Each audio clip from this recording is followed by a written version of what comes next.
ভারতের রাজনীতিতে হিন্দু কার্ড বলে একটা কথা প্রচলিত আছে। বিজেপি এই কার্ডটা খেলে, নানা সময় খেলে, যেহেতু তার রাজনীতি হিন্দুত্ববাদী রাজনীতি। সুতরাং জনগণের ওয়েলফেয়ার কি করছি না করছি তার চাইতে তার এই আইডেন্টিটি উস্কে দেওয়া রাজনীতিই প্রধান। সম্প্রতি ভারতের অভ্যন্তরীণ রাজনীতি দু একটা বিষয় দেখে এবং তার সাথে বাংলাদেশে হিন্দু সম্প্রদায়ের মানুষ যা করছেন তা দিয়ে আমরা মেলাতে পারবো ভারত তার অভ্যন্তরীণ রাজনীতির হিন্দু কার্ড বাংলাদেশে খুব জোরে সোরে খেলতে চলছে এবং তাদের একটা ম্যাসিভ পরিকল্পনা আছে বলে মনে করি। এবং আমি ভুল হলে আমি খুব খুশি হব বাংলাদেশের হিন্দু সম্প্রদায়ের মানুষ বিজেপি দ্বারা ব্যবহৃত হচ্ছেন এই সন্দেহ যৌক্তিকভাবে আসতে পারে, আমি নিশ্চিতভাবে বলছি না।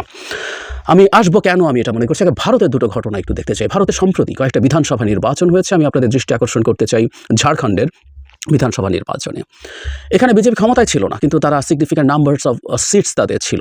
বিজেপি এবার বাংলাদেশে অনুপ্রবেশকারীকে মূল ইস্যু করে তুলেছিল।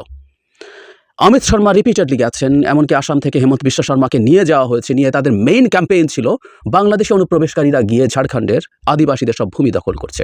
অনেক মিডিয়া ওখানে সরেজমিনে রিপোর্ট করে দেখিয়েছে, এগুলো ডাহা মিথ্যা কথা। বিজেপির রাজনীতি মিথ্যার উপরই প্রতিষ্ঠিত। তো যাই হোক, এটা কাজ করেনি। বিজেপি এবারও ওখানে জিততে পারেনি, বরং তাদের সিটের সংখ্যা কমে গেছে। সো বাংলাদেশি ইস্যু দিয়েও তার কাজ হয়নি, এটা আমরা মনে রাখবো। দ্বিতীয় হচ্ছে পশ্চিমবঙ্গের বিধানসভা নির্বাচনের উপনির্বাচন হয়েছে 6টা সিটে। এর মধ্যে বিজেপির দখলে থাকা একটা সিটও তৃণমূল কংগ্রেস জিতে নিয়েছে। এটা খুব গুরুত্বপূর্ণ, কারণ হলো 26 সালে, বছর দেড়েক পর 26 সালে পশ্চিমবঙ্গের বিধানসভা নির্বাচন হবে। এই একটা বিধানসভা নির্বাচনই আসলে বিজেপির খুবই পাখির চোখ করেছে দীর্ঘদিন থেকে। গত নির্বাচনের কথা আমাদের নিশ্চয়ই মনে আছে। সেই নির্বাচনে রীতিমতো করোনার প্রোটোকল ভেঙে মোদি 19-20 বার গেছেন জনসভা করতে। তারপরে তাদের দুই পোস্টার বয় অমিত শাহ এবং যোগী আদিত্যনাথ, উত্তরপ্রদেশের মুখ্যমন্ত্রী, জাস্ট পড়েছিলেন সেখানে, কিন্তু না, শেষ পর্যন্ত তিনি পরাজিত হয়েছিলেন খুব বাজেভাবে। তৃণমূল কংগ্রেস আগের চাইতেও ভালো করেছিল। সো এই নির্বাচনটাকে সামনে রেখে এবং এই জোনের অন্যান্য যে বাংলাদেশের সাথে বর্ডারিং যেসব রাজ্য আছে তার নির্বাচনের সাথে বাংলাদেশের হিন্দু সম্প্রদায়কে যুক্ত করার প্রবণতা আছে এবং এটা বাড়বে। আমরা দেখেছি এর মধ্যে হিন্দু সম্প্রদায়ের মানুষ বিভিন্ন সময়ে জনসভা করেছেন। এবার তারা রংপুরে করেছেন। এখানে এমন কিছু কথাবার্তা বলেছেন, আমার কাছে এগুলো বিভ্রান্তিকর এবং এক্সট্রিম কথাবার্তা বলা হচ্ছে বলে মনে হয়। তাতে আমাদের যে কারো এটা মনে হওয়ার কিছুটা কারণ আছে যে এর মধ্যে কোনো প্ল্যান বা প্লট আছে। তার আগে একটা কথা একটু বলতে চাই, সেটা হলো এটা খুব অন্যায় হয়েছে। সেটা রংপুরে যে সমাবেশ হচ্ছিল সেটা করার ক্ষেত্রে বাধার অভিযোগ এসছে পুলিশ এবং সরকারি বিভিন্ন সংস্থার পক্ষ থেকে। আমি একটু পড়ি।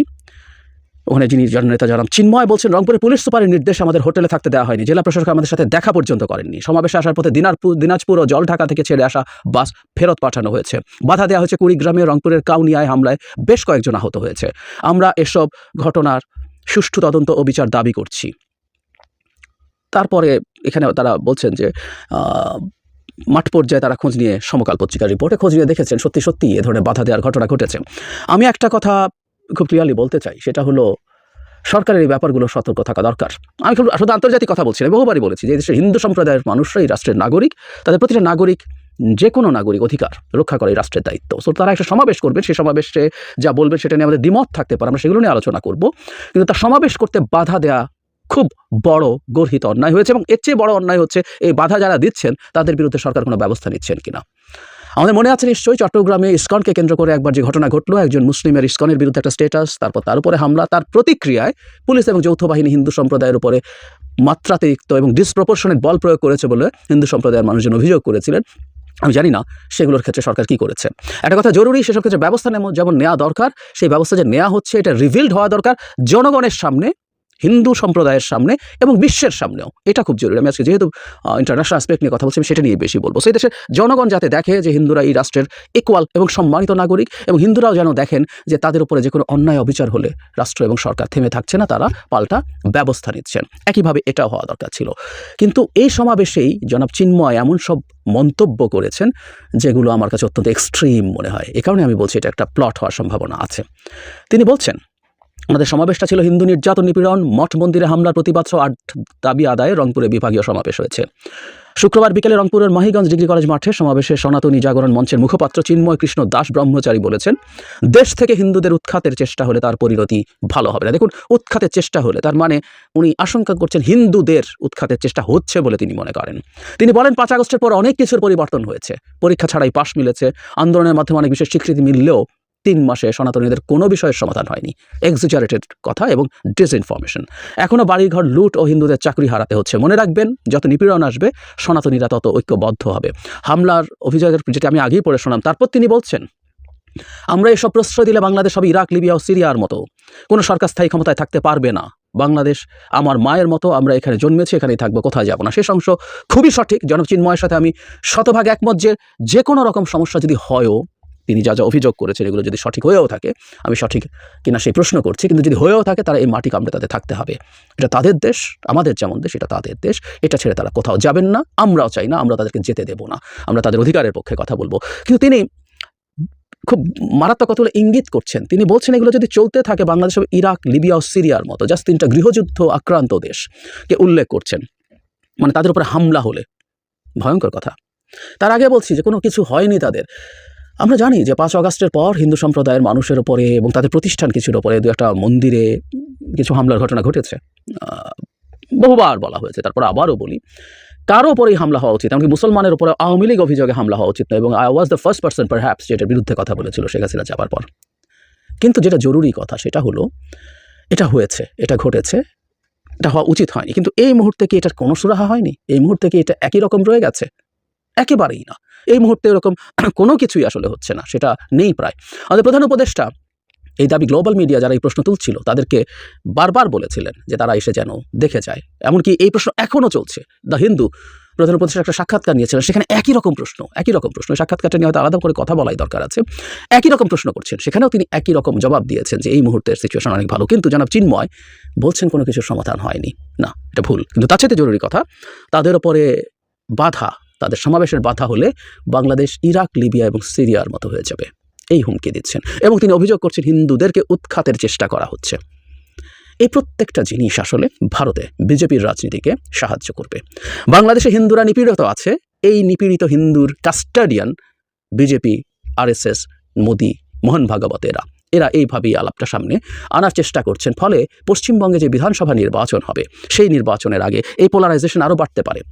কেউ কেউ বলতে পারেন ঝাড়খণ্ডে এই বাংলাদেশের অনুপ্রবেশ ইস্যু ভালো কাজ করেনি, এখানে কি হবে?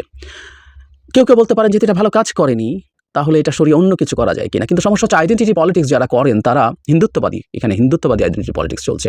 তারা কখনো মনে করেন না যে আমার এটা কাজ করেনি বলে আমি এটা থেকে সরে আসবো। তারা আসলে রাদার মনে করেন এটা আরও বাড়াতে হবে, আমার কম হিন্দুত্ববাদী আচরণ করা হয়েছে, এটা আরও বাড়াতে হবে।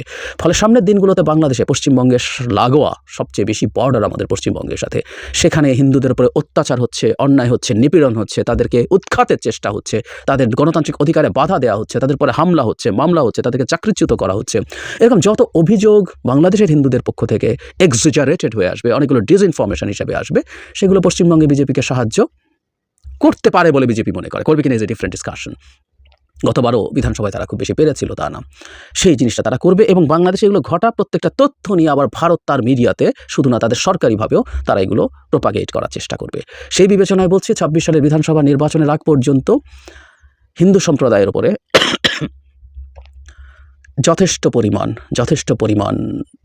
হিন্দু সম্প্রদায়ের দিক থেকে যথেষ্ট পরিমাণে এসব ঘটনা ঘটার সম্ভাবনা থাকবে। এবং কিছু স্যাবোটাজও হতে পারে। যারা হিন্দু সম্প্রদায়ের মানুষকে সমাবেশে আসতে বাধা দিয়েছেন, তাদের গাড়ি আটকেছেন, এগুলো হতে পারে যে কোনো ধরনের স্যাবোটাজ। কিন্তু হোয়াট এভার ইট ইজ, এগুলোর ব্যাপারে সরকারকে খুব সতর্ক থাকতে হবে এবং হিন্দু সম্প্রদায়ের মানুষের সাথে কমিউনিকেশন বাড়াতে হবে। এবং আমি তাদের কাছে, হিন্দু সম্প্রদায়ের মানুষের কাছেও আমি আহ্বান জানাবো, তারা এমন কিছু বলবেন না, এমন কিছু করবেন না যেটা বাংলাদেশের হিন্দু সম্প্রদায়ের প্রকৃত অবস্থাকে হাইড করে, অতিরঞ্জিত করে এবং কিছু ডিসইনফরমেশন দেয়। কারণ তারা নিশ্চয়ই খেয়াল করছেন বাংলাদেশের অতি ছোট ঘটনাকেও ভারত কীভাবে ডিসইনফরমেশন হিসেবে ক্রমাগত চালিয়ে যাচ্ছে এবং সেটাকে সারা বিশ্বে ছড়িয়ে দেওয়ার চেষ্টা করছে।